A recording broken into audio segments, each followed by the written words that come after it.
Gak. Halo guys, perkenalkan nama aku Elisa mau bebas Syamala.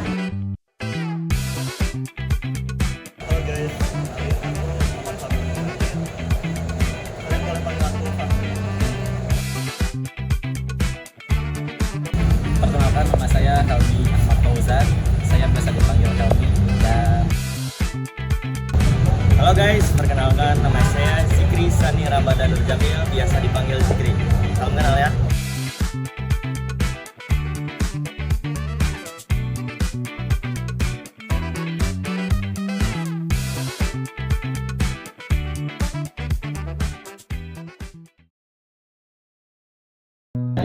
PT Hexatech Indah ini merupakan perusahaan yang bergerak di bidang tekstil di mana dia memproduksi berbagai macam kain. Nah, kenapa kita memilih perusahaan ini? Karena perusahaan ini sudah berjalan dari tahun 1996 yang dimana memungkinkan perusahaan ini memiliki sistem yang kita butuhkan untuk gas mata kuliah ini. Baik, bismillahirrahmanirrahim. Di sini saya akan menjelaskan dari tujuan sistem PT Hexatech Indah, yaitu yang pertama ada sistem PT Hexatech Indah itu yaitu kita akan mengembangkan sebuah sistem PT Hexatech Indah itu sendiri. Yang pertama ada meningkatkan efisiensi dari PT Hexatech Indah itu sendiri, yang mana PT Hexatech Indah itu cenderung ada beberapa sistem yang masih menggunakan manual. Nah, di sini kita mengembangkannya menjadi sistem otomatis semuanya. Terus yang kedua ada meningkatkan data secara akurat. Jadi sistem itu menyajikan sebuah data untuk menyampaikannya secara akurat terhadap sistem. Terus yang ketiga ada meningkatkan dari 5 sistem, karena kita dikasihnya 5 sistem.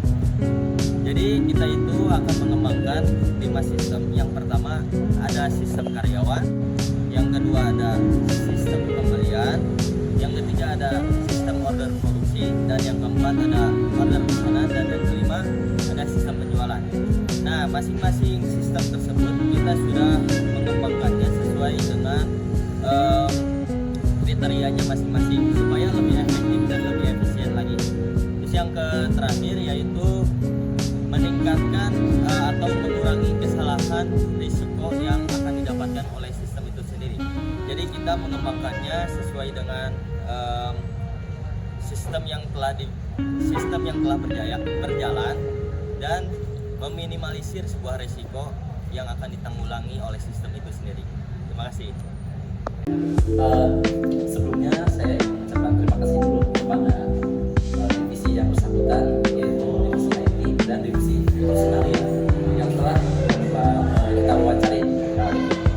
Dan untuk hasil wawancaranya, kita sudah mendapatkan beberapa sistem. Yang pertama itu ada sistem order warna, yang dimana order warna ini tuh sistem ini mengelola data order warna dari pelanggan. Nah, kemudian kedua ada sistem order produksi. Order produksi ini tuh sistemnya jadi mencatat data order produksi dari pelanggan. Kemudian yang ketiga ada sistem pembelian. Sistem pembelian ini tuh sistem yang mencatat pembelian, pembayaran hingga pengiriman dan laporan keuangan. Oke, yang sistem keempat itu ada sistem penjualan. Di sistem ini tuh ada pemesanan, pembayaran, kemudian hingga laporan bulanan keuangan. Lalu yang terakhir ada sistem karyawan.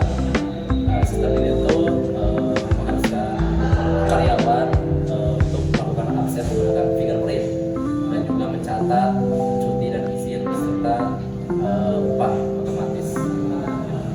Mungkin cukup sekian untuk sistemnya. Terima kasih. Nah, di sini sudah ada use case diagram gabungan yang sudah kita buat dari 5 sistem yang ada. Yaitu di sini ada aktor pemasaran yang memiliki main case kontrak penjualan, pesanan produksi, dan pesanan warna. Nah, lalu ada PPC yang memiliki main case SPK, yaitu surat perintah kerja dan spek benang dan jadwal produksi. Lalu ada kisi, yaitu main case yang berisi proses potong dan pembagian kain. Nah, di sini ada aktor lab untuk menguji warna. Nah, lalu ada aktor DF yang memiliki main case surat perintah kerja, jadwal produksi, dan proses produksi, dan hasil produksi harian. Nah, di sini lalu ada aktor pemotong, yaitu yang memiliki main case konsumsi benang dan hasil produksi harian. Nah, lalu ada aktor gudang benang yang memiliki main case permintaan pembelian benang. Lalu ada aktor gudang jadi yang memiliki pengemasan bahan. Lalu ada aktor ekspedisi yang memiliki main case pengemasan bahan dan pengiriman pesanan. Nah, lalu ada aktor pembeli yang dimana dia memiliki main case pesanan pembelian atau PP dan terima barang dari pemasok. Lalu ada aktor akuntan yang memiliki main case input transaksi kas masuk atau keluar, buat laporan bulanan produksi, lalu ada laporan proses pewarnaan dan penyelesaian. Lalu ada staf keuangan, staf penjualan, dan pelanggan yang memiliki main case pembayaran.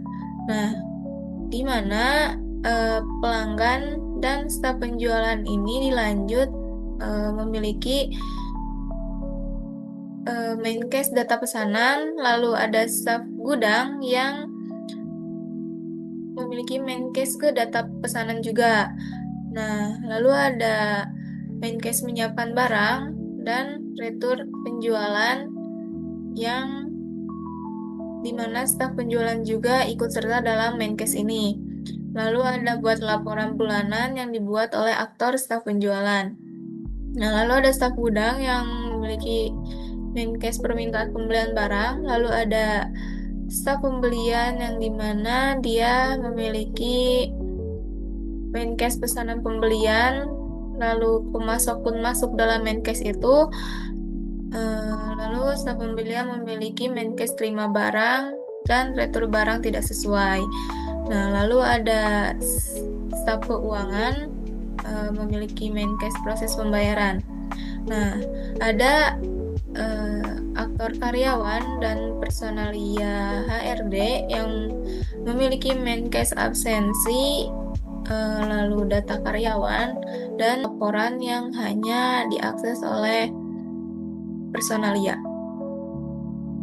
Halo guys, di sini saya akan menjelaskan terkait sistem pesanan produksi. Check it out ya. Ini saya akan menjelaskan use case terkait use case diagram dari pesanan produksi. Nah, dari use case diagram pesanan produksi di sini ada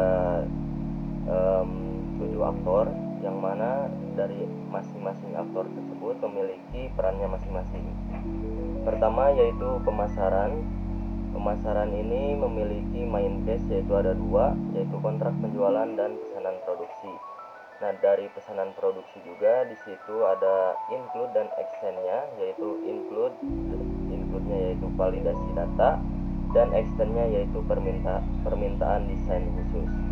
Terus yang kedua aktornya yaitu ada PPC yang bertugas atau main case-nya yaitu SPK atau surat perintah kerja dan spek benang dan jadwal produksi.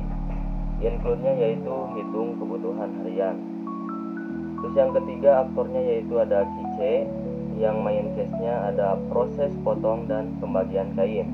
Untuk include-nya ada inspeksi kain dan retur kain extend-nya. Terus aktor yang keempat yaitu ada pemotong. Untuk pemotong yaitu main case-nya ada konsumsi benang dan hasil produksi harian. Dan untuk include-nya yaitu pesanan bim benang dan potong kain. Terus aktor selanjutnya yaitu gudang benang yang main case-nya ada permintaan pembelian benang. Dan untuk include-nya ada validasi permintaan dan bukti permintaan pembelian benang. Untuk aktor selanjutnya ada pembeli, yang mana pembeli ini ada 2 main case. Yang pertama ada purchase pesanan dan terima barang dari pemasok. Terus yang terakhir ada aktor akuntan, yang mana akuntan ini memiliki dua main case juga, yaitu yang pertama ada input transaksi kas masuk atau keluar dan buat laporan bulanan produksi. Untuk use case skenario-nya dikarenakan terlalu panjang, nah saya akan mencantumkan link di bawah sini. Oke? Baik, ini saya akan menjelaskan terkait activity diagram dari order produksi atau pesanan produksi. Yang pertama yaitu ada main case produksi, yang mana di sini terdapat beberapa aktor ya. Yang pertama yaitu ada dari pemasaran itu sendiri. Yang pertama aktor dari pemasaran ini yaitu menerima dan memasukkan order produksi, lalu akan divalidasi oleh sistem. Jika validasi tersebut berhasil, maka akan diserahkan ke PPC atau PPC akan membuat SPK dan menjadwalkan produksi. Jika validasi tersebut gagal, maka akan ada perbaikan input yang akan kembali diserahkan kembali ke pemasaran dan menglooping atau mengulang agar validasi tersebut berhasil. Terus apabila sudah berhasil, maka PPC akan membuat SPK dan menjadwalkan produksi. Jika produksi tersebut tidak ada tambahan, maka menghitung kebutuhan bahan harian. Tidak ada tambahan ya, maka akan menghitung kebutuhan harian. Jika ada permintaan khusus, maka proses desain dijalankan terlebih dahulu. Nah, jika tidak ada ya, maka akan dilanjutkan barang tersebut sesuai atau tidak sesuai. Jika tidak sesuai, maka barang akan diretur. Jika sesuai, maka akan melakukan inspeksi kain sebelum produksi oleh QC. Selanjutnya QC tersebut menyerahkan ke pemotong yang akan dipotong dan disaring kain. Lalu akan ada monitoring konsumsi benang dan hasil produksi harian oleh gudang benang, dan memvalidasi permintaan pembelian benang oleh gudang benang. Lalu akan di purchase order dan mengkoordinasi dengan supplier oleh pembeli, memeriksa kesesuaian barang oleh pembeli. Terus selanjutnya ada menginput transaksi kas dan membuat laporan bulanan produksi oleh akuntan. Terus yang kedua ada main case dari surat perintah kerja.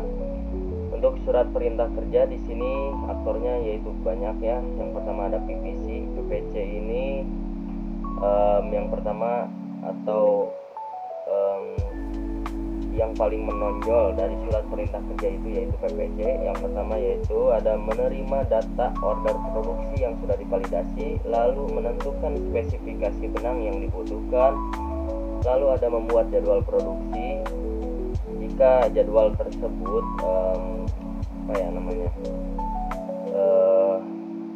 adu atau bentrok, maka revisi jadwal produksi.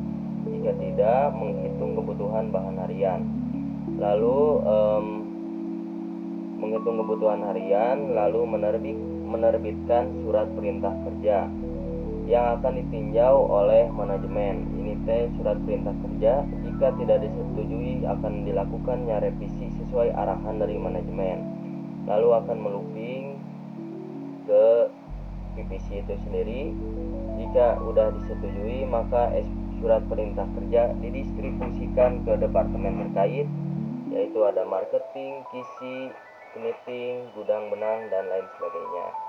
Terus yang ketiga ada main case dari proses potong dan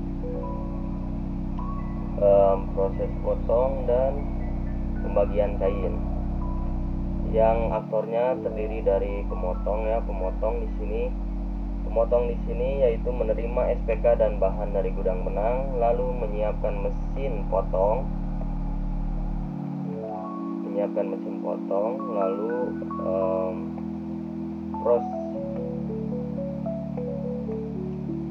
jika proses potong tersebut tidak sesuai spesifikasi, maka akan retur ke gudang benang.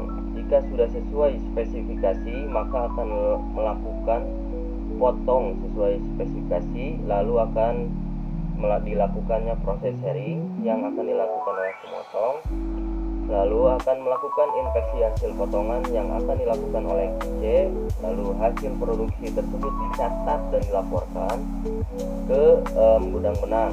Ke gudang benang, sisa bahan dikembalikan ke gudang benang. Nah, itu untuk proses potong dan pembagian kain. Lalu selanjutnya ada proses pembelian benang, yang mana aktornya di sini yaitu aktor utamanya yaitu ada gudang benang. Gudang benang di sini yaitu menerima informasi kebutuhan bahan dari PPC, lalu memeriksa stok. Nah, di dalam stok ini jika terjadi kebutuhan mendesak, maka lakukan permintaan darurat dengan persetujuan khusus. Jika tidak mencukupi, buat permintaan pembelian benang. Nah, untuk perbuat permintaan pembelian benang ini akan disetujui atau tidak disetujui oleh manajemen, yang mana jika tidak disetujui dicari alternatif bahan atau penyesuaian jadwal produksi. Jika disetujui, permintaan divalidasi, lalu oleh pembeli menerima pembelian, lalu memproses permintaan pembelian. Selanjutnya ada pesanan produksi, yang mana aktornya yaitu ada pembelian, manajemen, dan sebagainya. Cuman di sini aktor yang utamanya yaitu pembeli, yaitu pembeli menerima permintaan pembelian yang telah disetujui, lalu memilih supplier.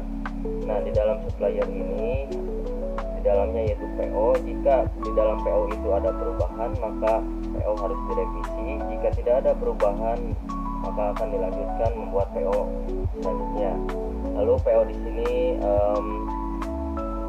disetujui atau enggaknya oleh manajemen. Jika tidak disetujui, maka revisi sesuai masukan. Jika disetujui, dikonfirmasi penerimaan PO oleh pemasok, lalu memproses pengiriman barang. Selanjutnya ada terima barang dari supplier. Yang pertama ada dari aktor pembeli, yaitu barang tiba di gudang, lalu periksa dokumen pengiriman.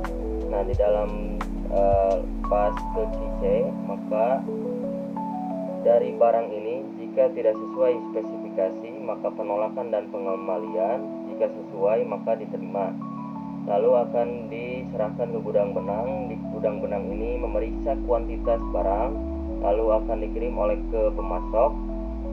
Jika sesuai spesifikasi, sesuai barangnya, maka akan barang diterima dan disimpan. Jika tidak, dilakukan negosiasi dengan supplier. Sesudah barang diterima dan disimpan, maka akan diserahkan ke pembeli, yaitu membuat laporan penerimaan barang. Lalu pembeli akan menyerahkan ke akuntan, mencatat transaksi pembelian.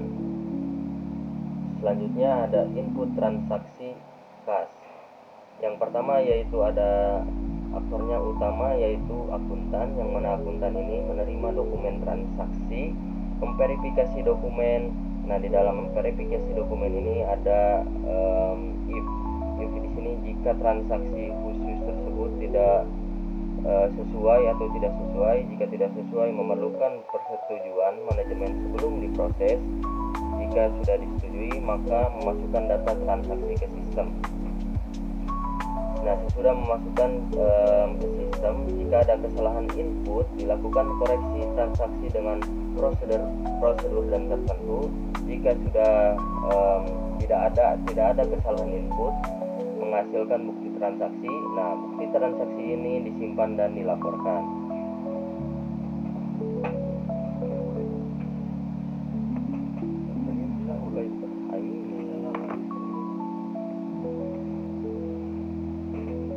Terus selanjutnya ada use case buat laporan bulanan produksi. Yang pertama yaitu ada sistem. Di dalam sistem ini yaitu mengumpulkan data produksi dan keuangan terlebih dahulu, lalu diserahkan ke akuntan. Akuntan di sini yaitu memverifikasi data. Jika data tidak sesuai, dilakukan investigasi sebelum laporan dibuat. Jika sesuai, menyusun laporan bulanan. Nah, sesudah menyusun laporan bulanan, maka akan diserahkan ke manajemen.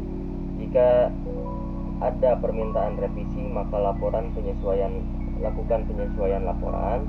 Jika tidak ada permintaan, laporan disetujui dan didistribusikan. ini tuh yang activity diagram dari order produksi pengembangan. Terus selanjutnya akan order produksi awal. Baik, di sini saya akan menjelaskan terkait aktiviti pesanan produksi. Dari pesanan produksi, yang pertama ada pesanan produksi, aktornya yaitu dari pemasaran yaitu menerima dan memasukkan order produksi, lalu akan diserahkan ke sistem. Di sistem tersebut memvalidasi datanya. Jika gagal, perbaikan input. Jika berhasil, validasi data pesanan. Jika sudah berhasil, maka data pesanan akan diserahkan ke PPC. PPC akan membuat SPK dan menjadwalkan produksi. Jika tidak ada surat perintah kerja, jadwal dari PPC, maka menghitung kebutuhan bahan harian. Jika ada permintaan khusus, proses desain dijalankan terlebih dahulu. Nah, apabila menghitung kebutuhan bahan harian ini sudah cukup atau sesuai, maka akan dilakukan cek ulang oleh QC. Jika sesuai, maka atau kualitas dari barang ini akan dicek oleh QC. Jika sesuai, melakukan inspeksi kain sebelum produksi. Jika tidak, barang diretur. Lalu akan diserahkan kembali ke pemotong, yaitu tugasnya potong dan sharing kain. Diserahkan kembali ke gudang benang, monitoring konsumsi benang dan hasil produksi harian, lalu memvalidasi permintaan pembelian benang, lalu diserahkan ke pembeli, pesanan pembelian dan mengkoordinasi dengan pemasok, lalu diserahkan ke pemasok, yaitu mengirim barang, lalu diserahkan kembali ke pembeli, memeriksa kesesuaian barang, lalu terakhir ke akuntan, yaitu menginput transaksi kas dan membuat laporan bulanan produksi. Selanjutnya ada SPK dari PPC, yaitu menerima data order produksi yang sudah divalidasi, menentukan spesifikasi benang yang dibutuhkan, membuat jadwal produksi. Nah, di dalam jadwal ini apabila bentrok maka revisi jadwal produksi, jika tidak bentrok maka menghitung kebutuhan bahan harian. Lalu menerbitkan SPK. Jika SPK tersebut tidak disetujui oleh manajemen, maka akan melakukan revisi sesuai arahan dari manajemen. Jika disetujui, maka SPK didistribusikan ke departemen terkait. Selanjutnya yaitu proses potong dan sharing kain, yaitu mengirim SPK dan bahan dari gudang benang ke pemotong, menerima SPK bahan dari gudang benang, siapkan mesin potong. Jika bahan tersebut cacat, maka akan diserahkan kembali ke gudang benang. Jika barang tersebut cocok atau tidak cacat atau sesuai, lakukan potong sesuai dengan spesifikasi, lalu lakukan proses sharing. Nah, di dalam proses sharing ini akan diserahkan ke QC. Jika sesuai potongan atau maka hasil produksi dicatat dan dilaporkan. Jika tidak sesuai, dilakukan penyesuaian mesin. Jika sudah hasil produksi dicatat dan dilaporkan, maka akan dikembalikan ke gudang benang dan akan dilakukannya sisa bahan dikembalikan ke gudang benang. Yang keempat ada selanjutnya, yaitu menerima informasi bahan dari PPC, lalu memeriksa stok. Nah, di dalam stok ini jika terjadi kebutuhan mendesak, maka lakukan permintaan darurat dengan persetujuan khusus. Jika tidak mencukupi, buat permintaan pembelian. Jika tidak mencukupi, maka akan diserahkan ke manajemen. Nah, di dalam manajemen ini ada if else, yaitu jika tidak disetujui maka dicari alternatif bahan atau penyesuaian jadwal produksi. Jika disetujui, permintaan divalidasi dan diserahkan ke pembeli, menerima permintaan dan memproses permintaan pembelian. Selanjutnya yaitu ada pembelian. Jadi pembelian yaitu menerima permintaan pembelian yang telah disetujui, lalu memilih pemasok. Nah, di dalam pemilih pemasok ini ada PO. Ya, apabila PO tersebut ada perubahan, maka PO harus direvisi. Jika tidak ada perubahan, maka lanjutkan PO tersebut. Nah, PO ini akan diserahkan ke manajemen. Jika tidak disetujui, revisi sesuai masukan. Jika disetujui, konfirmasi penerimaan PO dan memproses pengiriman barang. Itu untuk pesanan pembelian.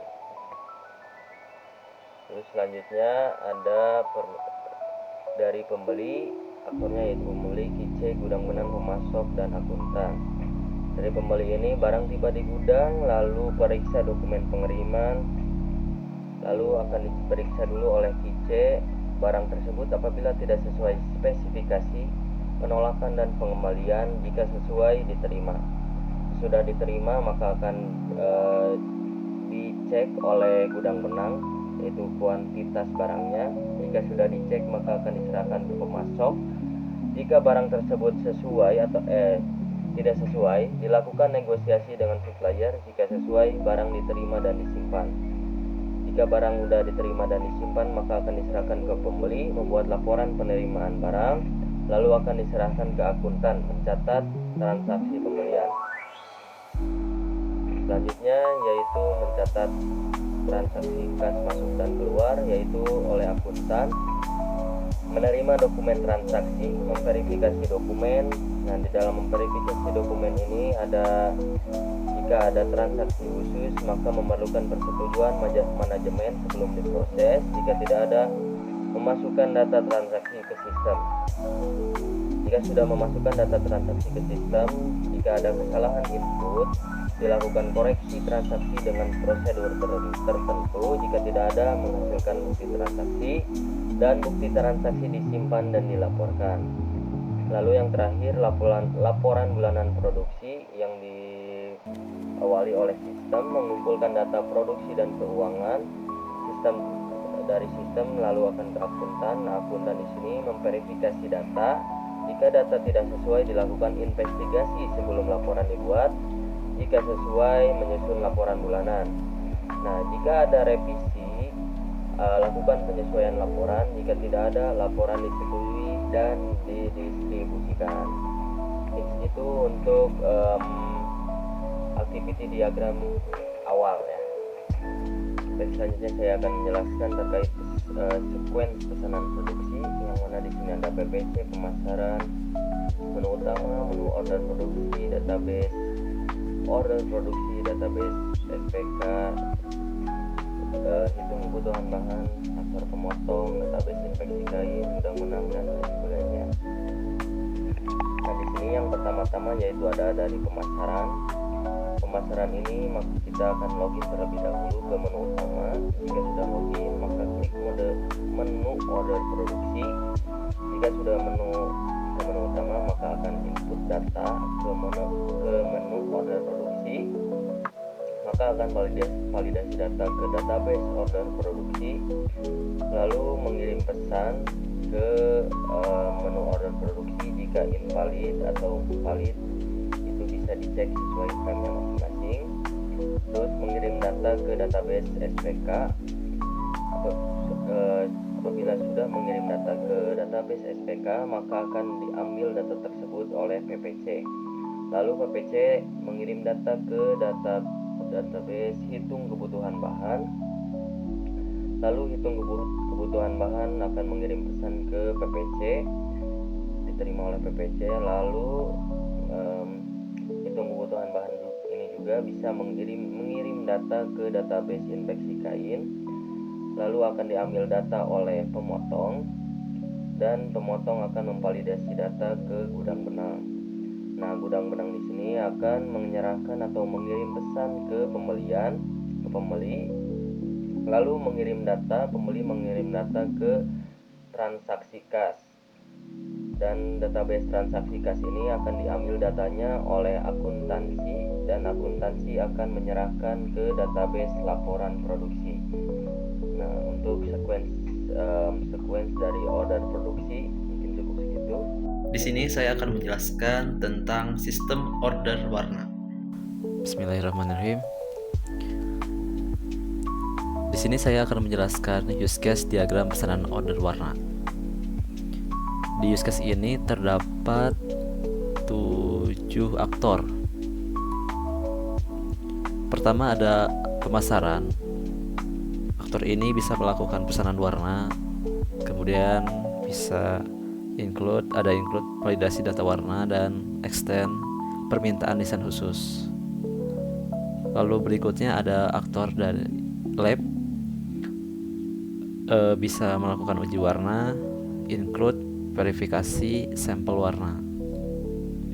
Kemudian ada aktor dari dyeing finishing, disingkat DF, bisa melakukan membuat surat perintah kerja, jadwal produksi, lalu proses produksi, include proses pewarnaan dan proses penyelesaian, dan juga ada hasil produksi harian.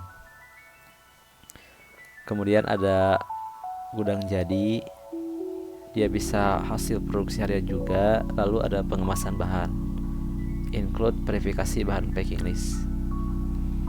Kemudian ada ekspedisi, juga melakukan pengemasan bahan dan pengiriman pesanan. Lalu berikutnya ada pembeli melakukan pesanan pembelian, include koordinasi dengan pemasok. Lalu pembeli juga bisa terima barang dari pemasok, include cek kesesuaian barang. Kemudian ada akuntan, bisa laporan proses pewarnaan dan penyelesaian, membuat laporan, include pengumpulan data produksi. Jadi segitu untuk use case order warna. Untuk use case skenario-nya bisa dicek di bawah sini. Oke, terima kasih. Selanjutnya saya akan menjelaskan mengenai activity diagram dari order warna. Yang pertama, pemasaran warna. Pertama ada pemasaran, menerima dan memasukkan order warna. Lalu data dikirimkan ke sistem dan divalidasi. Jika gagal, maka mengkonfirmasikan kesalahan dan dikembalikan ke pemasaran. Lalu jika berhasil, maka data akan diverifikasi sampel warna di lab.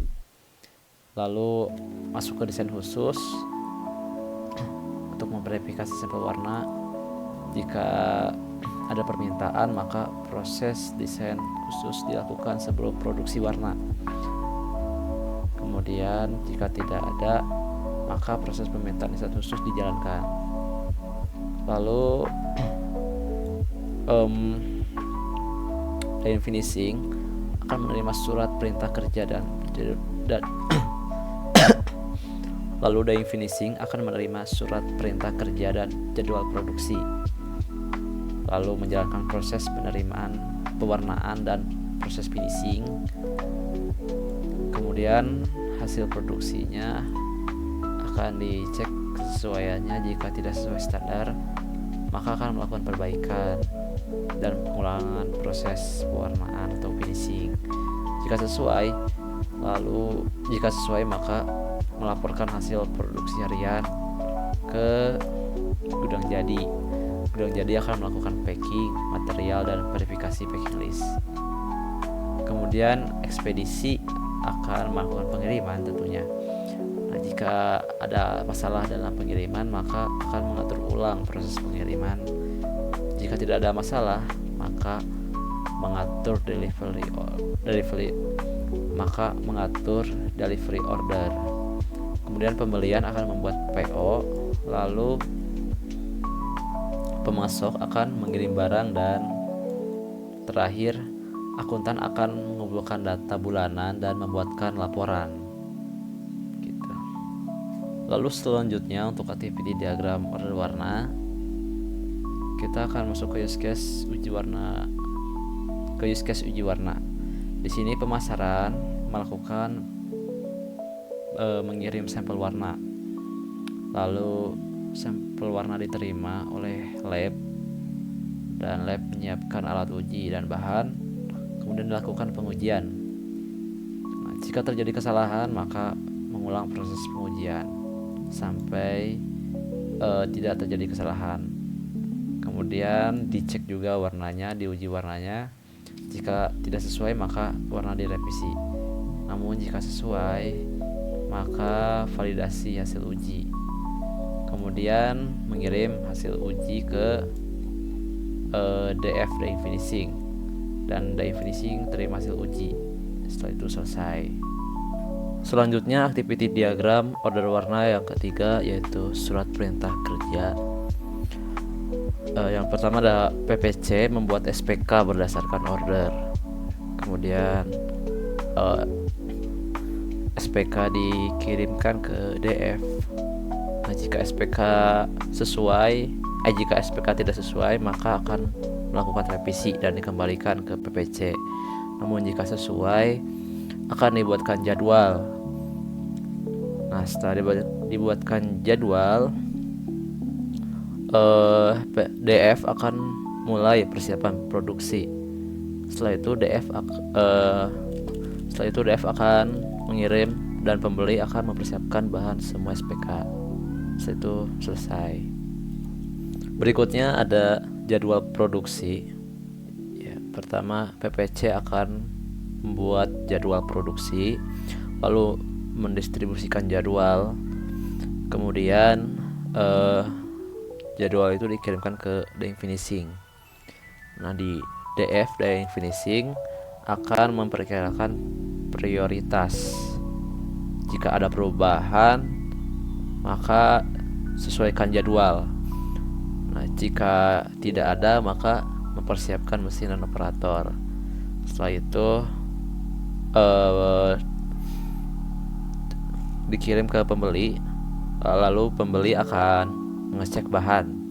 Jika bahan tidak tersedia, maka akan mengkonfirmasikan untuk penyesuaian jadwal ulang. Kemudian jika tersedia, maka pembeli akan memastikan bahan tersedia sesuai jadwal. Berikutnya ada proses produksi.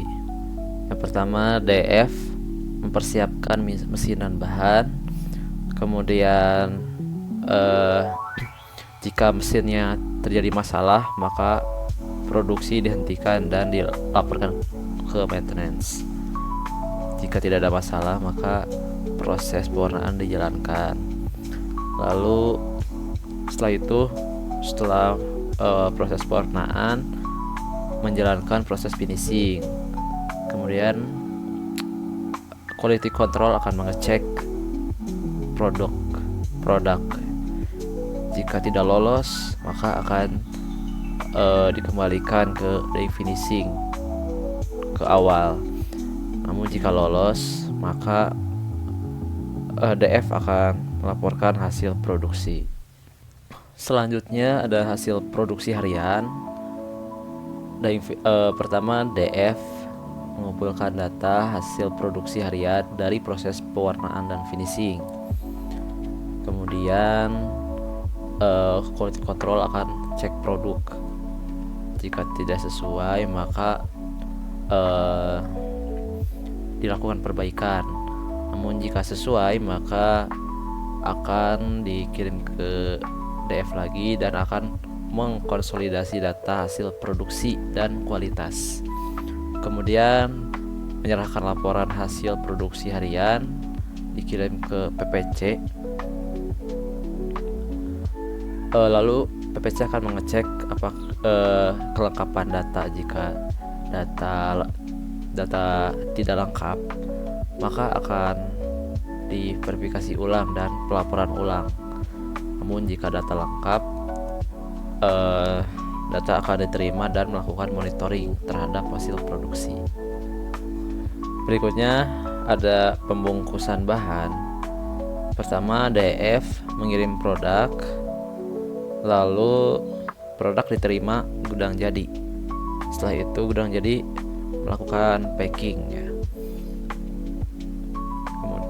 Kemudian produk akan dicek kerusakannya. Jika terjadi kerusakan, maka akan dikembalikan ke DF. Namun jika tidak, maka akan melakukan packing. Nah, setelah itu quality control akan verifikasi packing. Jika packingnya tidak sesuai, maka akan melakukan packing ulang. Dan jika sesuai, maka akan disiapkan dokumen pengiriman oleh gudang jadi. Selanjutnya, pengiriman pesanan. Pertama ada ekspedisi, membuat delivery order. Kemudian eh, mengecek kurir. Jika kurir terjadi masalah, maka cari alternatif pengiriman. Dan jika tidak ada masalah, maka menentukan jadwal pengiriman. Nah, jika ada perubahan, lakukan reschedule atau penjadwalan ulang. Jika tidak ada perubahan, maka memastikan barang terkirim, maka barang akan dipastikan untuk dikirim. Kemudian akan mengkonfirmasi pengiriman. Selanjutnya ada pembelian pesanan. Pertama, pembeli membuat PO berdasarkan kebutuhan.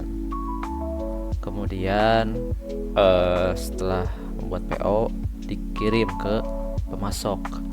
Lalu pemasok akan mengecek. Jika tidak bisa memenuhi, maka akan mencari alternatif dan mengkonfirmasikan ke pembeli. Namun jika memenuhi, maka PO akan dikonfirmasi. Lalu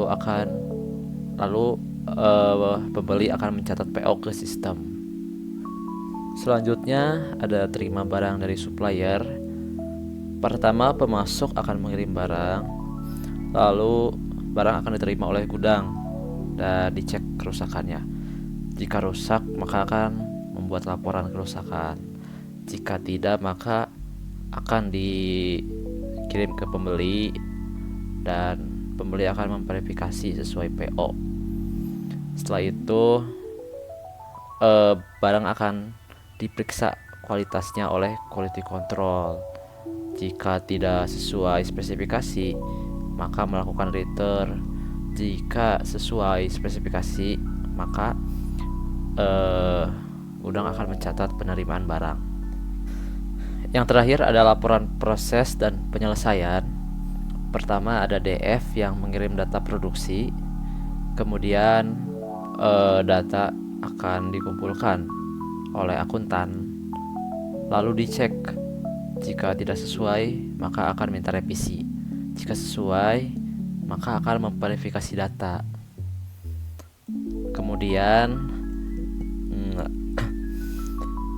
Kemudian dicek juga laporannya apakah ada kesalahan. Jika terjadi kesalahan, maka akan membuat revisi. Jika tidak, maka membuat laporan produksi. Setelah itu terakhir akan mendistribusikan laporan ke manajemen. Oke, baik, di sini ada use case sequence dari order warna atau pesanan warna. Pertama, di sini ada pemasaran ya. Pemasaran melakukan login, masuk ke menu utama, lalu pemasaran di menu utama, klik menu pesanan warna. Setelah itu pemasaran masuk ke menu pesanan warna, lalu klik pesanan warna. Setelah itu klik validasi warna, lalu masuk ke lalu data akan divalidasi ke database pesanan warna. Nah, jika data yang divalidasi itu valid atau berhasil, maka data akan terkirim ke lab. Jika gagal, maka akan mengirim pesan notifikasi gagal. Nah, setelah data terkirim ke lab, maka data tersebut akan divalidasi ke desain khusus. Kemudian jika invalid data tersebut, maka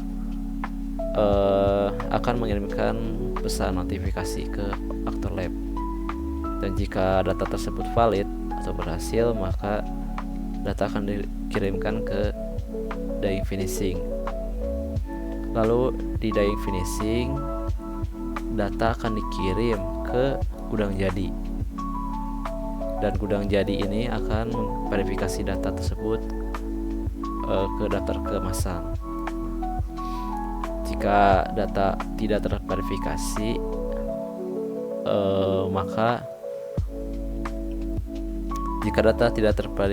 maka data akan dikirimkan ke ekspedisi. Namun jika data terverifikasi, akan menampilkan pesan ke gudang jadi. Nah, Setelah pengambilan data di ekspedisi, maka ekspedisi akan mengirimkan data tersebut lagi ke pengiriman pesan. Lalu dari pengiriman pesan, data akan ditampilkan di pembelian atau di customer ya. Nah, setelah itu customer akan mengirim data ke database laporan warna.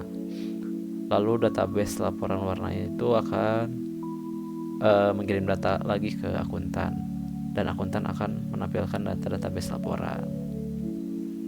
Itu tadi adalah sequence diagram dari pesanan warna atau order warna.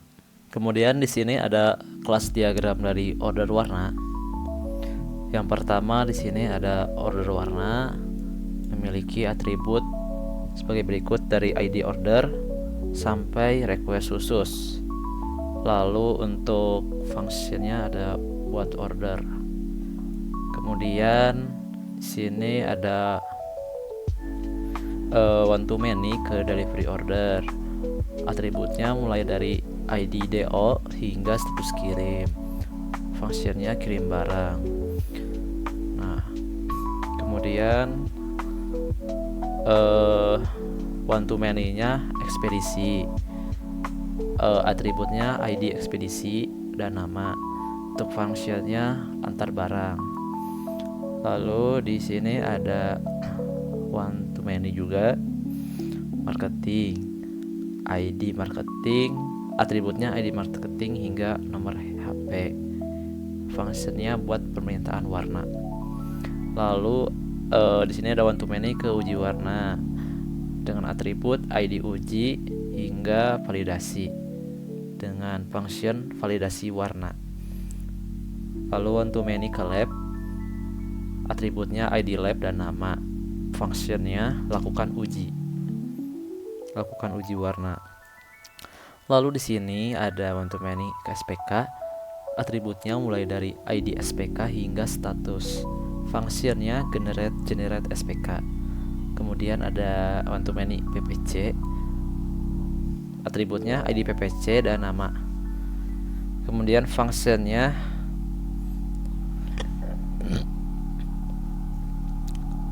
untuk fungsinya buat SPK dan buat jadwal produksi. Lalu di sini terakhir ada one to many jadwal produksi. Atributnya mulai dari jadwal, ID jadwal hingga tanggal selesai. Untuk fungsinya set jadwal. Lalu di sini ada one to many ke proses produksi dengan atribut ID proses hingga status. Fungsinya mulai produksi. Lalu ada dying finishing, atributnya ID DF dan nama.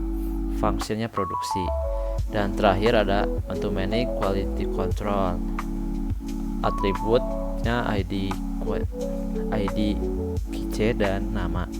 Lalu fungsinya cek kualitas. Di sini saya akan menjelaskan tentang sistem pembelian. Nah, di sini ada use case diagram pembelian, yaitu yang terdiri dari 4 aktor, ada staf gudang, staf pembelian, pemasok, dan staf keuangan. Nah, di sini juga terdiri dari 5 main case, yaitu ada permintaan pembelian barang, ada pesanan pembelian, ada terima barang, return barang tidak sesuai, dan proses pembayaran. Nah, ini adalah sistem use case diagram yang sedang berjalan. Nah, selanjutnya ada use case pembaruan yang terdiri dari 7 main case, yaitu ada permintaan pembelian barang, kedua ada lacak status barang, pesanan pembelian, terima barang, return barang tidak sesuai, proses pembayaran, lalu ada cetak laporan untuk mencetak proses pembayaran yang sudah dilakukan.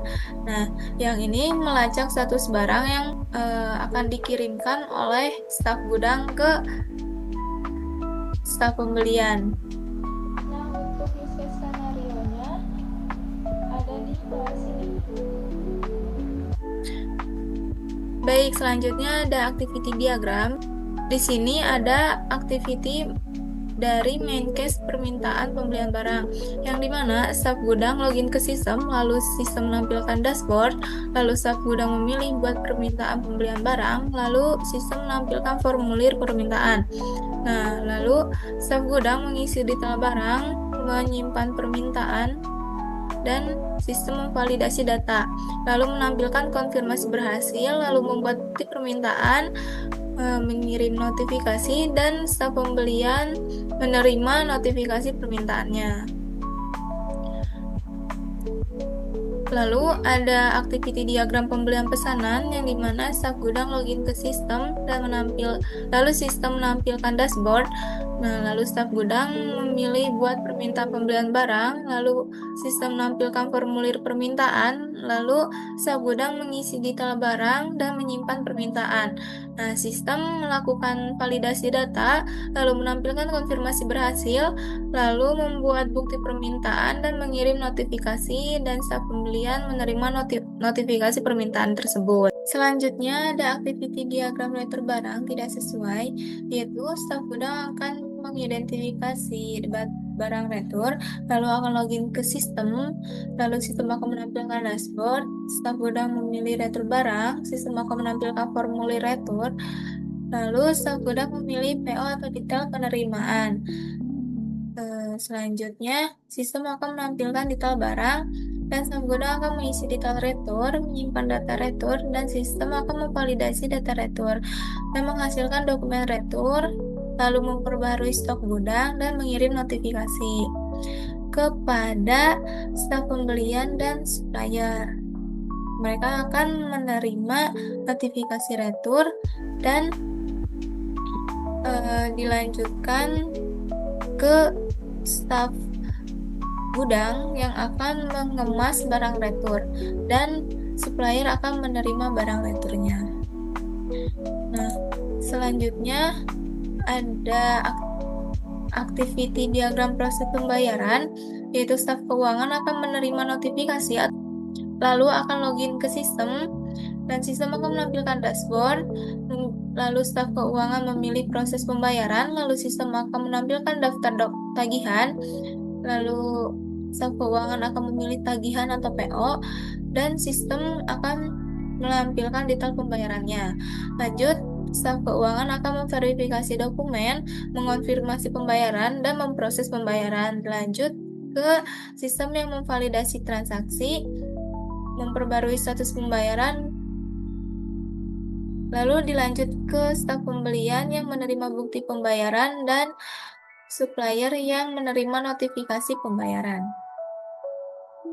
Nah, selanjutnya ada activity diagram terima barang, yang dimana staf gudang melakukan seperti biasa, yaitu login ke sistem menampilkan dashboard, lalu staf gudang memilih buat permintaan pembelian barang, lalu sistem menampilkan formulir permintaan, lalu staf gudang mengisi detail barang dan menyimpan permintaan, lalu sistem memvalidasi data, menampilkan konfirmasi berhasil, membuat bukti permintaan dan mengirim notifikasi, dan staf pembelian menerima notifikasi permintaan tersebut. Nah, ini merupakan activity diagram dari sistem yang sedang berjalan, yaitu ada 5 main case. Nah, selanjutnya diagram yang sudah dikembangkan dari sistem pembelian, yaitu yang terdapat main case, lacak status barang, dan cetak laporan. Nah, di sini saya akan menjelaskan activity diagram lacak status barang, yang dimana staf pembelian mengakses menu lacak status barang, lalu sistem mengecek status PO dari database. Nah, lalu menampilkan status barang, yaitu ada 4 status, yang dimana ada dipesan, dalam pengiriman, diterima, atau retur. Nah, lalu sistem menampilkan info status PO.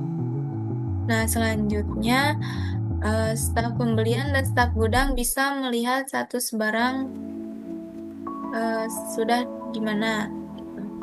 Nah, lalu ada activity diagram cetak laporan, yaitu staf keuangan mengakses menu cetak laporan, lalu memilih periode laporan, lalu memilih jenis laporan, dan sistem lalu mengambil dari data database. Nah, lalu menampilkan preview laporan dan staf keuangan, lalu melihat preview tersebut dan mengklik tombol cetak PDF. Nah, sistem lalu memproses cetak atau ekspor laporan yang sudah dilakukan oleh staf keuangan. Di sini saya akan menjelaskan sequence diagram dari sistem pembelian. Nah, yang pertama ada permintaan pembelian barang yang memiliki role staf gudang. Yang pertama, melakukan login ke dashboard, lalu dashboard menampilkan form permintaan. Nah, lalu staf gudang mengirim detail permintaan ke form permintaan. Nah, selanjutnya divalidasi datanya dan disimpan ke database. Jika berhasil akan menyimpan data, dan jika gagal akan mengirim pesan gagal. Lalu selanjutnya ada kirim notifikasi, dan notifikasi akan menampilkan konfirmasi bahwa permintaan berhasil ke staf gudang. Nah, selanjutnya ada lacak status, yaitu role ada staf pembelian. Pertama, melakukan login, lalu melakukan cek status PO, dan dashboard melihat status dan memproses cek status itu oleh sistem dan memvalidasi data status barang di database lacak. Nah, database lacak lalu memberikan data ke sistem, lalu sistem akan menampilkan status barang PO ke dashboard, di dashboard maksudnya, di dashboard. Nah, selanjutnya ada pesanan pembelian, yaitu staf pembelian. Pertama, di form PP, membuka daftar permintaan, memilih permintaan, mengisi info tambahan PP. 4. Meninjau detail PP, lalu simpan dan setujui PP. Nah, selanjutnya memvalidasi PP, memvalidasi data PP di database PP. Nah, jika gagal mengirim pesan gagal, jika berhasil akan menyimpan data.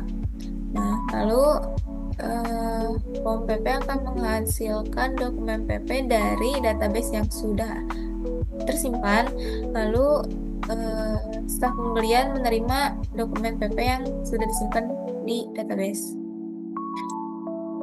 Nah, selanjutnya ada penerimaan barang, yaitu staf gudang melakukan login, lalu di dashboard memilih menu terima barang, lalu mengeluarkan list PP, lalu memilih PP yang sesuai, nah lalu menampilkan detail PP. Nah, selanjutnya staf gudang akan memverifikasi data, memasukkan jumlah yang diterima, dan menyimpan data penerimaan. Nah, lalu saat di detail PP akan memvalidasi data dari database ke database. Nah, jika gagal mengirim pesan gagal, jika berhasil akan menyimpan data. Nah, selanjutnya detail PP akan memperbaharui status PO dan stok, lalu status akan diperbaharui. Selanjutnya ada retur barang tidak sesuai. Staf gudang melakukan login dashboard, lalu memilih menu retur barang. Di form retur menampilkan form retur, lalu staf gudang memilih PO atau sumber permintaan. Nah, saat di database-nya akan menampilkan detail barang. Nah, selanjutnya staf gudang mengisi data retur, lalu validasi data, dan jika data tidak tersimpan jika gagal akan mengirim pesan gagal, jika berhasil akan otomatis menyimpan data. Nah, selanjutnya ada menghasilkan dokumen retur, memperbarui status gudang, dan notifikasi akan mengirim status diperbarui, lalu database akan mengirim notifikasi retur tersebut ke ke staf lain. Nah, selanjutnya ada proses pembayaran, yaitu staf keuangan melakukan login, lalu dashboard memilih menu. Di dashboard memilih menu proses pembayaran, lalu menampilkan list tagihan, yaitu memilih tagihan PP, lalu menampilkan detail pembayaran. Nah, staf keuangan memverifikasi barang di dashboard dan memasukkan jumlah yang diterimanya. Lalu di detail pembayaran lanjut validasi data. Jika data gagal akan mengirim pesan gagal, dan jika berhasil akan tersimpan datanya.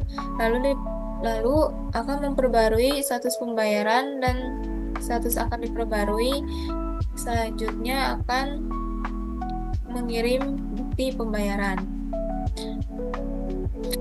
Dan yang terakhir ada cetak laporan, yang dimana staf keuangan akan melakukan login, lalu memilih periode laporan di dashboard, dan sistem akan meminta data laporan periode, lalu akan ke database untuk memvalidasi data periode laporan.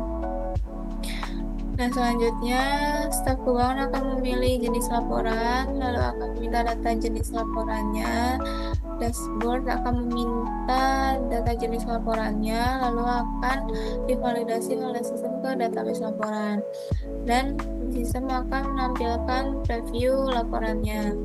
Selanjutnya, staf keuangan akan menekan tombol cetak laporan PDF, lalu dashboard akan memproses cetak laporan. Selanjutnya, notifikasi akan mengirimkan notif laporan berhasil dicetak. Nah, selanjutnya ada kelas diagram dari sistem pembelian. Yang pertama yaitu ada lacak barang, yang dimana memiliki ID lacak dan status, lalu ada waktu update, dan lacak barang. Nah, memiliki extend update status. Nah, selanjutnya ada terima barang, yang dimana memiliki ID terima, tanggal terima, dan barang diterimanya apa gitu. Nah, extendnya yaitu terima barang. Nah, lalu ada retur, yaitu memiliki ID retur, alasannya apa, lalu tanggal returnya tanggal berapa, dan extendnya yaitu proses retur. Nah, lalu ada pembelian yang memiliki ID PO, tanggal PO, metode bayar, status, dan memiliki extend buat PO dan input nota potong. Nah, lalu ada barang yang memiliki ID barang, nama barang, jumlah, dan harga. Lalu ada pembayaran yang memiliki ID pembayaran, tanggal bayar, jenis, status, dan extend proses pembayaran. Nah, selanjutnya ada laporan pembelian, yaitu ada ID laporan, periode, jenis, file laporan, dan extend generate laporan dan cetak laporan. Lalu ada tabel permintaan pembelian, yaitu ID permintaan, tanggal permintaan, status, extendnya buat permintaan. Nah, SPP, lalu ada SPPH, yaitu ID SPPH, daftar harga, extendnya kirim ke supplier. Nah, lalu pemasok memiliki ID pemasok, nama pemasok, dan extendnya kirim barang. Baik, di sini saya akan menjelaskan tentang proses penjualan, di mana pada use case diagram di awal ada proses pembayaran, yang dimana aktor yang terlibat adalah pelanggan dan staf keuangan, di mana di proses pembayaran ada dua proses include, yaitu pelunasan hutang dan transfer bank. Selanjutnya ada data pesanan, di mana pada proses data pesanan aktor yang terlibat adalah staf penjualan, pelanggan, dan staf gudang. Di proses data pesanan tersebut ada 3 proses include, yaitu surat jalan barang, bukti permintaan barang, dan faktur jual. Selanjutnya ada menyiapkan barang di mana diproses oleh staf gudang. Setelah itu ada proses retur penjualan, yang dimana aktor yang terlibat di sini ada staf penjualan dan staf gudang. Ada juga 2 proses include dan extend, dimana pada include ada bukti retur jual dan extend ada tambah CNDN piutang atau perubahan potongan harga barang. Selanjutnya ada proses buat laporan bulanan. Setelah proses buat laporan bulanan, di akhir ada proses lacak status pesanan.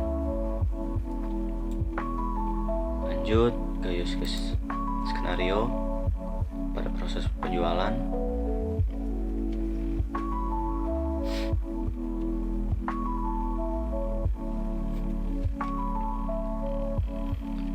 Pada activity diagram pengiriman barang dimulai dari staf gudang, di mana staf gudang menerima notifikasi pesanan siap kirim. Lanjut ke ambil barang dari stok. Setelah itu packing barang dan cetak surat jalan. Setelah packing barang dan cetak surat jalan, staf gudang akan memvalidasi alamat, di mana jika alamat tidak valid atau lengkap, masuk ke staf penjualan di mana notifikasi untuk koreksi data. Namun jika alamat lengkap, barang akan dikirim dan lanjut ke sistem di mana update status pengiriman. Setelah itu lanjut ke activity diagram data pesanan.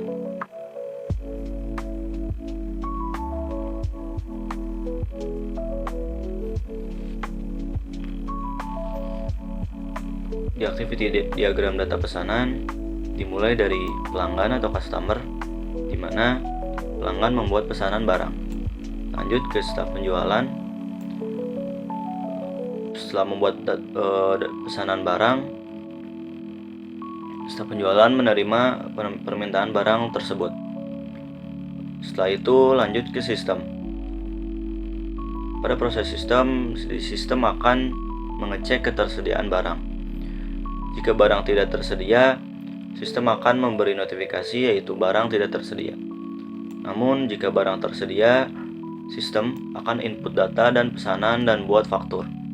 Setelah itu lanjut ke proses cetak faktur jalan dan bukti permintaan barang.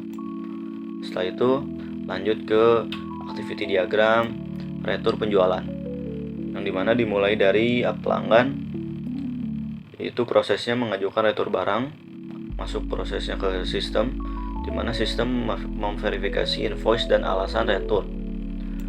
Nah, di sini ada decision di mana apakah retur valid, di mana ada barang rusak atau salah. Jika iya, akan masuk ke staf penjualan di mana buat dokumen retur dan input CN dan DN. Namun jika tidak, sistem akan tolak retur.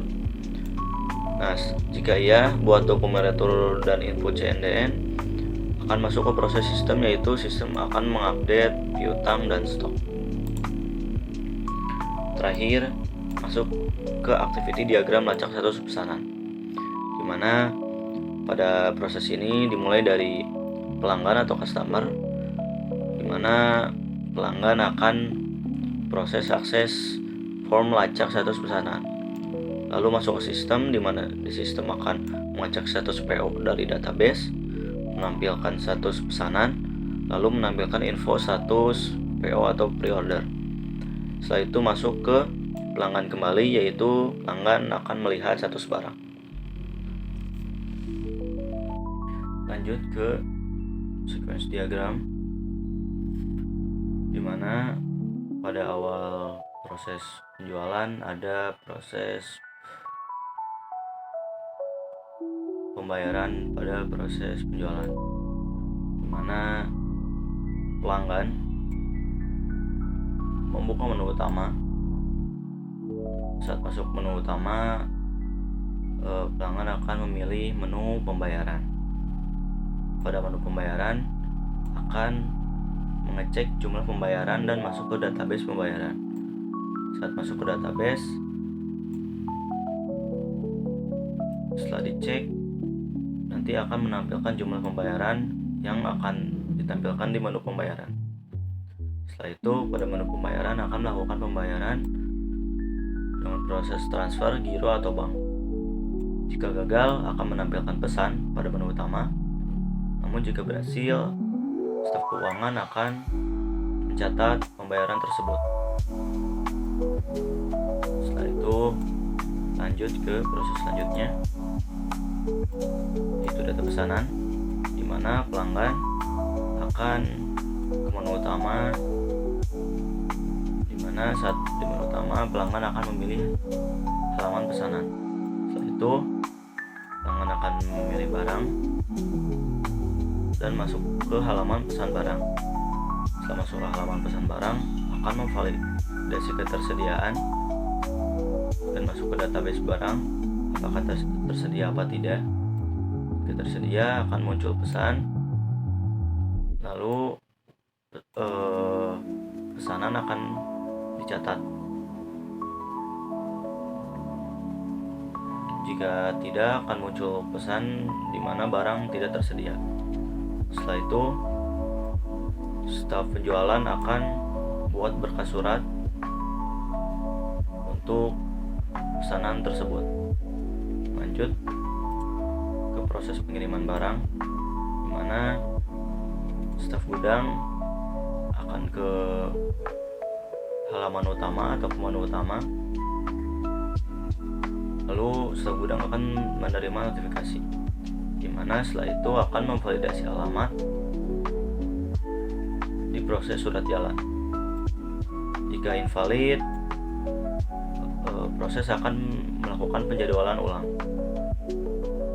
Namun jika valid, akan muncul pesan, lalu akan lanjut ke proses update status. Lanjut ke proses selanjutnya,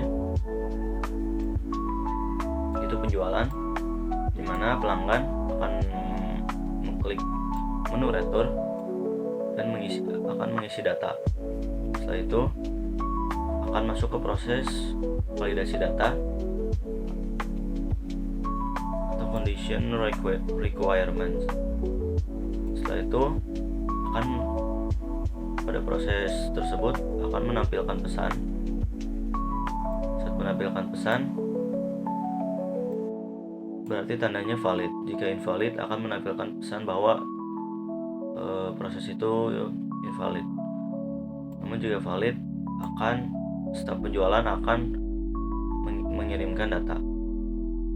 Lanjut ke proses terakhir, yaitu laporan bulanan, di mana staf penjualan akan mengklik menu laporan, lalu pilih laporan. Setelah klik laporan, masuk ke proses mengambil data pada database laporan. Jika invalid, akan muncul pesan. Namun jika valid, akan mengirim data dan menu laporan akan menampilkan data pada staf penjualan. Sekarang lanjut pada kelas diagram, di mana pada kelas diagram ada beberapa tabel.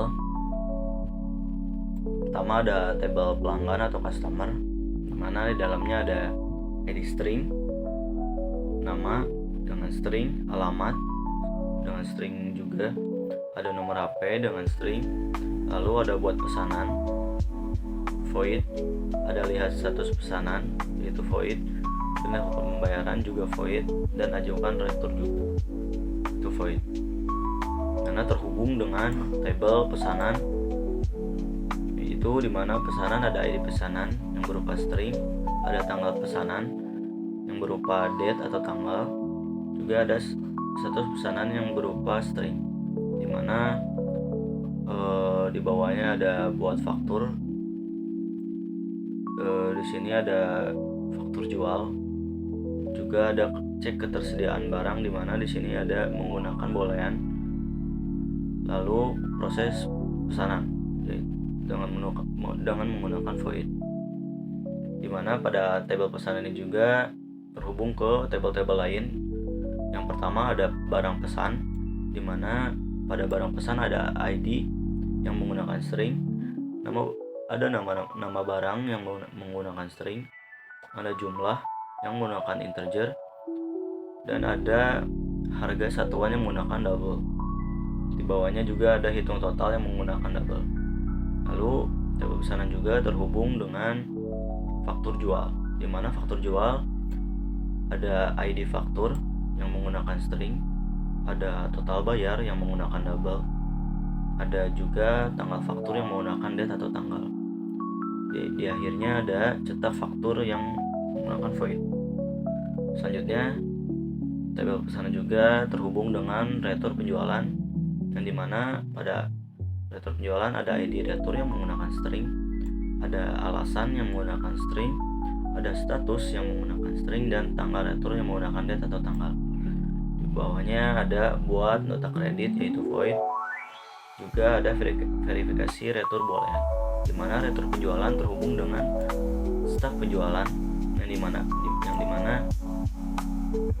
ID-nya menggunakan string, namanya menggunakan string, jabatan juga menggunakan string, dan di bawahnya input pesanan berupa void. Juga ada proses retur yang berupa void. Juga ada buat laporan bulanan yang berupa laporan bulanan. Lanjut ke laporan bulanan yang terhubung dengan staf penjualan, di mana ID laporannya berupa string, periodenya berupa string, jenis laporan di sini berupa string, file laporan di sini berupa string. Lanjut di bawahnya ada generate laporan yang berupa void dan unduh laporan yang berupa void. Selanjutnya tabel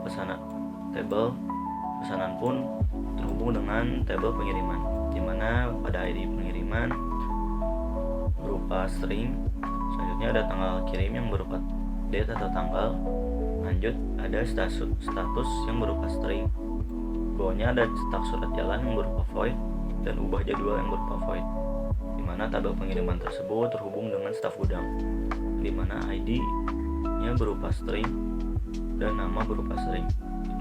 Di bawahnya ada kemas barang berupa void dan jadwalkan pengiriman yang berupa void. Selanjutnya tabel pesanan juga terhubung dengan tabel pembayaran, di mana ID pembayaran berupa string, metodenya berupa string, statusnya berupa string, tanggal bayar berupa date atau tanggal.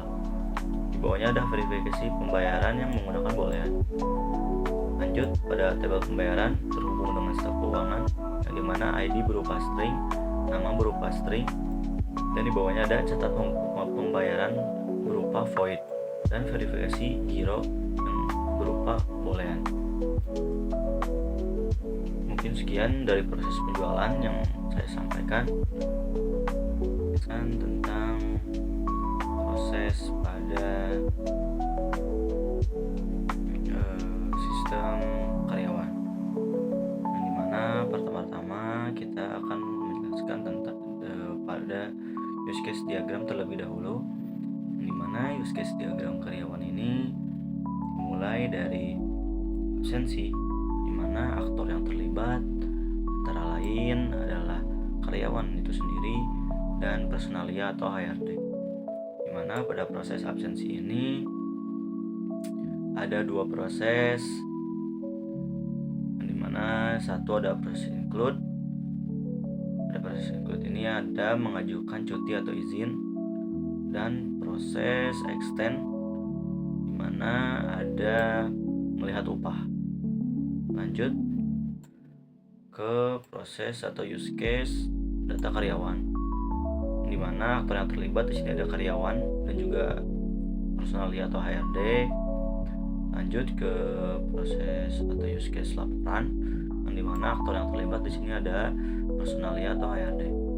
Setelah itu lanjut kita ke proses pendaftaran wajah, yang di mana aktor yang terlibat ada personalia, karyawan, dan sistem kamera. Lalu setelah use case diagram, kita lanjut ke use case skenario.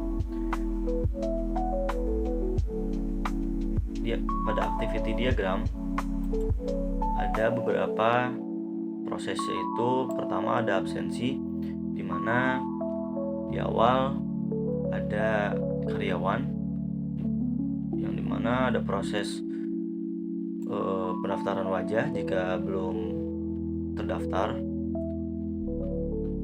Jika sudah terdaftar akan lanjut ke proses melakukan absen. Setelah itu pada proses melakukan absen akan masuk ke proses decision, yaitu sistem mendeteksi wajah. Jika terlambat, sistem akan mencatat kehadiran karyawan sebagai terlambat. Namun jika tepat waktu, sistem akan mencatat kehadiran karyawan. Lanjut ke proses data karyawan, di mana karyawan atau HRD melakukan login. Jika login gagal, sistem akan menampilkan pesan username atau password salah. Namun jika sistem login berhasil, proses akan lanjut ke membuka menu data karyawan. Nah, jika memilih pendaftaran wajah, sistem akan membuka kamera dan menyimpan wajah. Namun jika melakukan proses perbarui data, lanjut ke proses sistem akan menampilkan detail data karyawan. Lalu lanjut ke proses memperbarui data karyawan. Lanjut ke activity diagram laporan, di mana pada HRD akan melakukan login. Di sini ada decision, di mana jika server mengalami gangguan akan menampilkan pesan server mengalami gangguan atau error. Coba beberapa saat lagi. Namun jika server lancar akan membuka menu laporan. Lanjut ke decision, jika data tidak cukup akan menampilkan peringatan data tidak lengkap. Namun jika data cukup, sistem akan menampilkan jenis laporan berdasarkan data kehadiran dan upah karyawan. Lanjut ke sequence absensi, di mana pada sequence absensi ada 3 proses. Yang pertama ada absensi, di mana karyawan akan login lalu mengklik menu absen dan masuk ke menu utama. Setelah itu kamera akan mendeteksi wajah lalu masuk ke menu absen pada sistem. Selanjutnya akan mengirim data pada database wajah. Setelah itu pada database wajah akan diambil datanya melalui menu absen, dan pada menu absen akan menginput data ke database absen, di mana pada database absen akan mengambil data dan mencatat kehadiran pada menu absen. Lanjut ke data karyawan.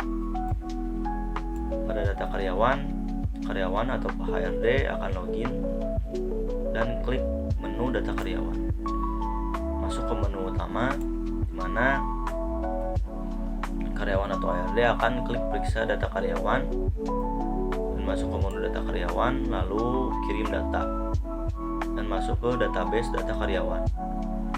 Setelah itu akan mengambil data dari database dan pada menu data karyawan akan menampilkan data ke menu utama.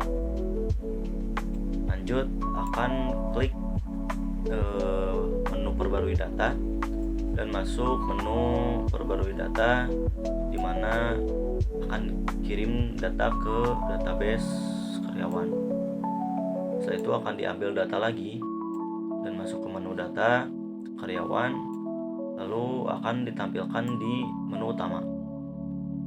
Lanjut ke pendaftaran wajah yang masuk ke menu data karyawan, di mana pada menu data karyawan akan dikirim data wajah tersebut agar masuk ke database data karyawan. Setelah itu akan diambil datanya untuk ditampilkan pada menu utama. Lanjut ke proses laporan, di mana pada proses laporan HRD akan login, lalu klik menu laporan, masuk ke menu utama, lalu klik buat laporan dan masuk ke menu laporan, di mana pada menu laporan akan proses validasi data ke database absen. Jika invalid akan mengirim pesan bahwa ini invalid, namun jika valid akan mengirim data ke menu laporan. Lanjut ke kelas diagram. Pada kelas diagram karyawan ada beberapa tabel, yaitu tabel karyawan, upah, HRD, absensi, cuti, dan laporan. Dimana pada tabel karyawan ada ID karyawan yang berupa string, ada nama karyawan yang berupa string, ada jabatan yang berupa string, ada email yang berupa string, ada nomor telepon yang berupa string, ada alamat yang berupa string, ada tanggal masuk yang berupa date atau tanggal, ada status karyawan yang berupa string, dan foto wajah yang berupa string. Pada tabel karyawan ini terhubung dengan upah, di mana upah ada ID upah yang berupa string, ada bulan yang berupa string, ada jumlah hadir yang berupa integer, ada jumlah terlambat juga yang berupa integer, dan total gaji yang berupa double. Tabel karyawan pun terhubung dengan tabel HRD, di mana ada ID HRD yang berupa string, ada nama yang berupa string, username, dan password yang berupa string. Lalu tabel karyawan juga terhubung dengan tabel absensi, di mana ID absensi yang berupa string, ada juga tanggal yang berupa date atau tanggal, ada waktu masuk yang berupa waktu, ada status kehadiran yang berupa string, dan keterangan juga yang berupa string. Lanjut pada tabel karyawan terhubung dengan tabel cuti, di mana ID cuti yang berupa string, ada tanggal pengajuan yang berupa date atau tanggal, ada tanggal mulai dan tanggal selesai yang berupa date atau tanggal. Juga ada jenis cuti dan status cuti yang berupa string. Juga tabel upah HRD, absensi, dan cuti terhubung dengan satu tabel, yaitu tabel laporan yang dimana ada ID laporan dan juga periode, juga ada jenis laporan yang berupa string, dan di bawahnya ada tanggal dibuat yang berupa date atau tanggal. Itulah sekilas dari proses karyawan pada sistem use case yang telah kami buat. Nah, di sini saya akan menjelaskan yaitu tabel kebutuhan fungsional dan non-fungsional. Nah, yang pertama yaitu kebutuhan fungsional, yang dimana user story-nya ada sebagai karyawan, saya ingin melakukan absen menggunakan fingerprint agar kehadiran saya tercatat otomatis oleh sistem. Nah, untuk high priority-nya yaitu sistem harus mengirim data kehadiran secara tepat waktu ke server, dan sistem harus mencatat waktu masuk, istirahat, dan pulang secara akurat. Lalu ada medium priority-nya yaitu sistem dapat menampilkan status hadir saat fingerprint digunakan, dan sistem mengintegrasikan data absensi ke sistem penggajian. Nah, low priority-nya ada sistem boleh menampilkan notifikasi pop-up seperti absen berhasil, dan sistem menyimpan riwayat absensi 30 hari terakhir. Nah, untuk yang no priority-nya yaitu sistem dapat mengunduh transkrip absensi hadir pribadi dalam bentuk PDF. Nah, untuk yang kedua yaitu sebagai personalia, saya ingin sistem menghitung gaji berdasarkan data absensi agar lebih akurat dan efisien. Nah, high priority-nya yaitu ada sistem menghitung gaji otomatis berdasarkan data absensi. Lalu medium priority-nya menyediakan perhitungan upah, lembur cuti, dan izin. Nah, untuk low priority-nya yaitu menampilkan rincian gaji per minggu. Nah, untuk yang low priority-nya yaitu ekspor slip gaji ke PDF. Nah, yang ketiga ada sebagai personalia, saya ingin menginput cuti atau izin secara manual agar data karyawan tetap lengkap dan upah dihitung dengan tepat. Nah, untuk high priority-nya yaitu sistem menyediakan fitur input manual cuti atau izin. Nah, medium priority-nya yaitu perhitungan gaji otomatis menyesuaikan input cuti. Nah, untuk low priority-nya, formulir permintaan cuti bisa diunggah, dan yang low priority-nya yaitu riwayat cuti bisa dicetak dalam format PDF. Nah, yang keempat, sebagai staf produksi, saya ingin mengetahui jadwal dan detail produksi agar proses berjalan sesuai rencana. Nah, untuk high priority-nya yaitu sistem menampilkan jadwal dan status produksi secara real time. Lalu untuk medium priority-nya, jadwal dapat dilihat berdasarkan tanggal dan produk. Lalu low priority-nya dapat memberi komentar atau catatan pada jadwal, dan yang no priority-nya jadwal bisa diunduh ke file Excel. Nah, selanjutnya ada sebagai staf umum, saya ingin memantau kebutuhan dan stok ATK agar tidak kehabisan dan bisa dipesan tepat waktu.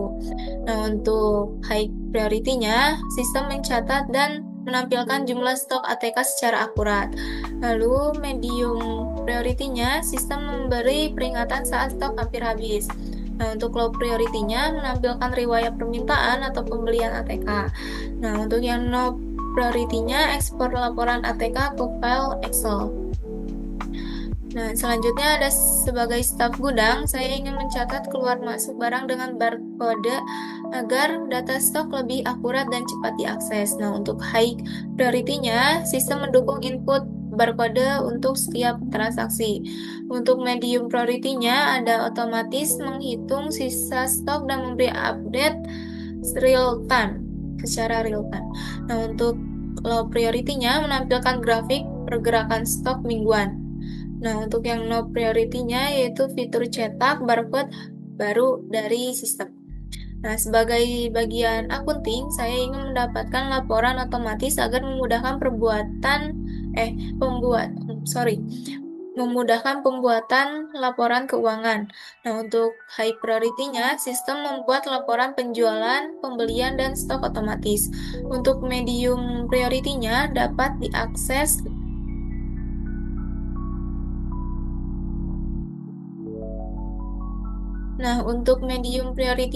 yaitu dapat diakses sesuai tanggal, divisi, atau kategori barang. Nah, untuk low priority-nya, laporan bisa di-preview sebelum ekspor. Untuk no priority-nya, laporan bisa dikirim otomatis ke email. Nah, sebagai personalia, saya ingin menyimpan dan mengakses data karyawan dengan mudah untuk keperluan administrasi. Untuk high priority-nya, sistem memiliki database karyawan terstruktur dan aman. Untuk medium priority-nya, mencari data berdasarkan NRP, nama atau jabatan.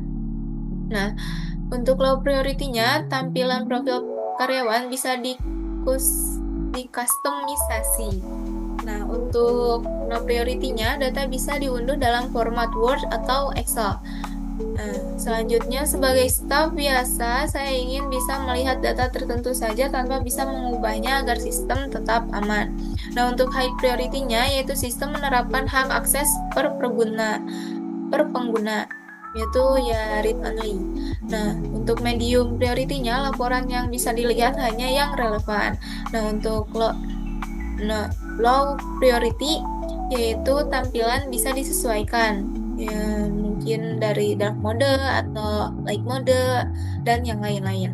Nah, untuk no priority-nya bisa memberikan feedback atau komentar tanpa edit data. Nah, selanjutnya sebagai manajemen, saya ingin sistem HMS mengintegrasikan semua bagian agar data dan proses lebih efisien. Nah, high priority-nya HMS menghubungkan divisi produksi, gudang, marketing, HRD, dan akunting. Nah, untuk medium priority-nya update data real time antar divisi. Untuk low priority-nya HMS memiliki dashboard ringkasan data, dan untuk no priority-nya fitur integrasi ke aplikasi pihak ketiga atau API eksternal. Nah, sebagai admin saya ingin mengetahui siapa yang mengubah data agar bisa diaudit jika ada kesalahan, diedit mungkin ya. Nah, untuk high priority-nya, sistem mencatat log activity setiap pengguna. Untuk medium priority-nya, menampilkan waktu dan user yang mengedit. Nah, untuk low priority-nya, log bisa disaring berdasarkan tanggal. Nah, untuk no priority-nya, log bisa diekspor ke Excel. Nah, selanjutnya ada sebagai staf IT, saya ingin sistem memiliki cadangan data agar dapat dipulihkan jika terjadi kerusakan. Nah, untuk high priority-nya, sistem memiliki mekanisme backup otomatis harian. Nah, untuk medium priority-nya, restore data bisa dilakukan oleh IT dengan autentikasi. Nah, untuk low priority-nya, notifikasi jika backup gagal. Nah, untuk no priority-nya, riwayat backup bisa dilihat dalam dashboard. Nah, selanjutnya ada sebagai staf penjualan, saya ingin mencatat dan mengelola pesanan pelanggan agar proses penjualan lebih cepat dan terorganisir. Nah, untuk high priority-nya, sistem memungkinkan input dan pencatatan pesanan secara langsung. Nah, untuk medium priority-nya, pesanan terhubung otomatis dengan stok barang di gudang. Nah, untuk low priority-nya, menampilkan status pesanan yang isinya diproses, dikirim, atau selesai. Nah, untuk low priority-nya bisa menampilkan status pesanan yang diproses, dikirim, atau selesai. Nah, untuk no priority-nya cetak invoice dalam PDF langsung dari sistem. Nah, selanjutnya ada tabel kebutuhan non-fungsional. Yang pertama yaitu ada security, yang dimana requirement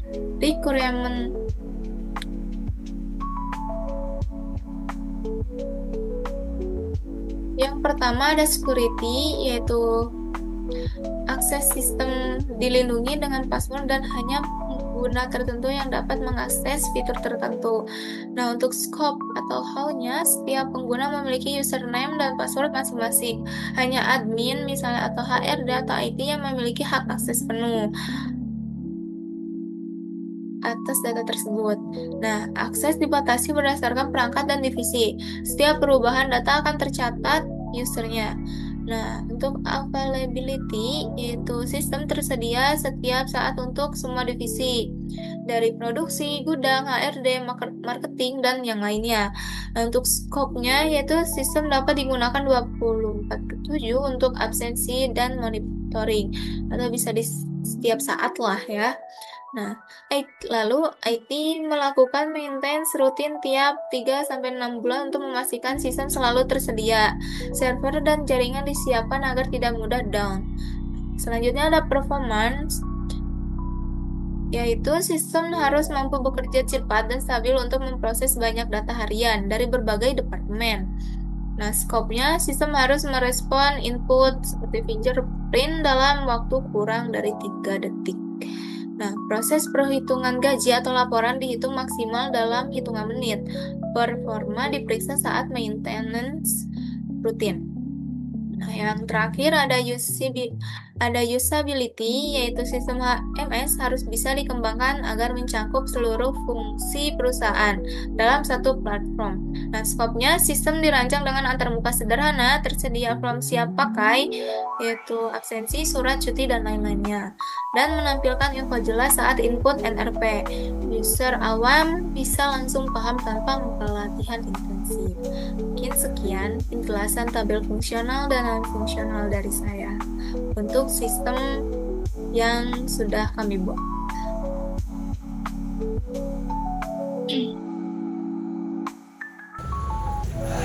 Daripada pusing, mending kita lanjut aja ke kesimpulan ya.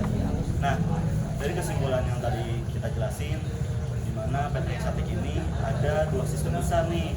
Yang satu ada ATK atau alat tulis kantor, dan satu lagi ada HMS atau Exatek Management System.